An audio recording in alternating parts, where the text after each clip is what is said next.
Sa video natin ngayon mga maestro ay pag-usapan naman natin itong kabababa pa lamang pong balita tungkol nga dito sa pag-aproba pag-aproba po ng Philippine Civil Service Commission, ayan, ang revised education requirements for first level position. Ibig sabihin, eligible na po eligible na sa lahat po ng first level positions ang atin po mga senior high school graduates. Ayan, so good news po yan mga maestro, kasi kapag ikaw po ay isang K-12 graduate, hindi mo na kailangan pang magtapos ng kolehiyo para po sa isang first level government position. Ibig sabihin, kwalipikado na po, kwalipikado na, tanggap ka na, depende po sa inyong skills, mga kamaestro, sa isang first level position, sa gobyerno, ang lahat po ng graduate po ng senior high school or dito pong ating K-12 mga kamaestro. Ayan. So, ito po yung naging post ng DepEd Philippines. Ayan, so credits po, credits po sa official Facebook page ng DepEd Philippines. Sa kanila po natin kinuha ang image na inyo pong nakikita dito sa video po natin ngayon mga kamaestro. So, nakalagay dyan, may trabaho na sa gobyerno ang senior high school graduates. Ayan, inaprobahan ng Civil Service Commission o CSC ang panukala ng DepEd.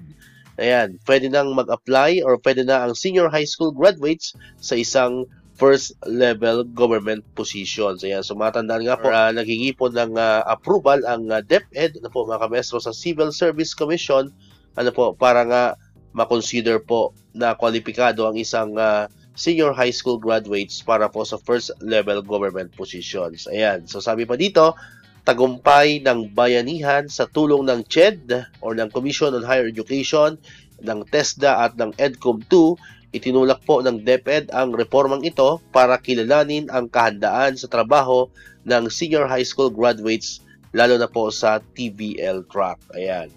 Then ito po, pwede lang mag-apply ang senior high school graduates. Ito po yung mga sumusunod na mga trabaho po, na pwede pong may consider na kwalipikado po ang isang senior high school graduates. Nakalagay dyan, muna po ay clerical na trabaho.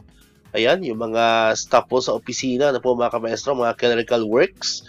Pangalawa naman po ay trabahong technical. Ayan, yung mga technical works, katulad ng mga pagkukumpuni ng mga sasakyan, yung mga mekaniko. Ayan, pwede na po sila dyan. Pangatlo naman po ay ang maintenance at custodial services. Ayan. So, yung mga maintenance po sa mga opisina po ng gobyerno. Ayan, pwede na pong applyan ng isang senior high school graduates. Then, next po at iba pang mga sub-professional at entry-level work. Ayan, basta't pasok sa karanasan, training at iba pang qualification standard. So, syempre, magkakaroon po ng ng evaluation during the application po ng isang senior high school graduate.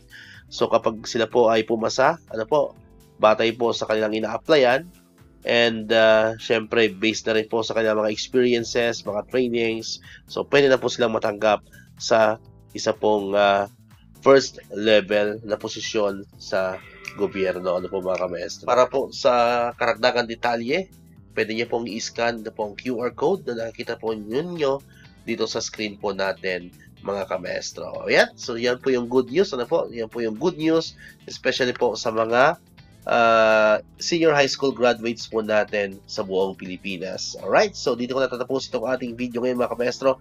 Kung di ka pa nakapag-subscribe, click mo na ang subscribe button dyan para ikaw yung unang nakapanood ng mga videos na ina-upload natin. Katulad ito, yung mga updates pa rin about sa DepEd and syempre sa mga benefits po ng mga teachers and government employees. Syempre, click mo na rin ang notification bell button para ma-notify ka, always updated ka pag may mga bago tayong uploaded na videos. So muli, maraming salamat sa inyong panonood at pakikinig. Once again, El Maestro. See you on my next vlog. Bye-bye!